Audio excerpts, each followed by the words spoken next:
Hey guys, welcome to Long Nips. Today I'll be showing you how to log into your OnlyFans account online on your computer. And now let's dive right in. Now to log into your OnlyFans account online on your computer, first open up your preferred browser as I have already opened the Google Chrome.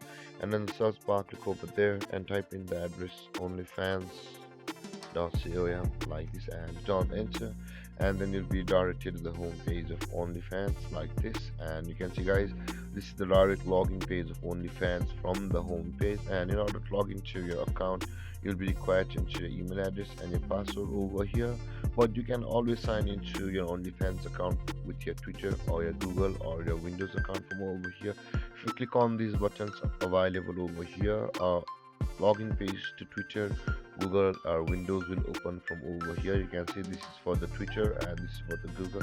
And if you log into your Twitter or your Google account from over here, which the platforms or the sites open by these buttons, you'll be logged into your OnlyFans account with your Twitter, Google or your Windows. With that being said guys, let's click on the default, and over here you'll be required to enter your username or your email address which you had registered on OnlyFans at the time of creating your account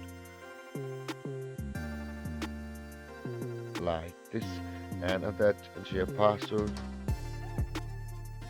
But if you have forgotten your password, you can always retrieve or reset your password from the button available over here, which is the forgot password. If you click on that button, you'll be taken to a procedure where you'll be able to retrieve or reset your OnlyFans account's password. With that being said, guys, after entering your email address and your password, simply click on login, and then you'll be signed into your OnlyFans account online from over here. And if you have any confusions or questions regarding the topic, feel free to comment in the comment section below, and don't forget to like, subscribe and hit that bell icon for more videos. Thank you for watching guys. Peace.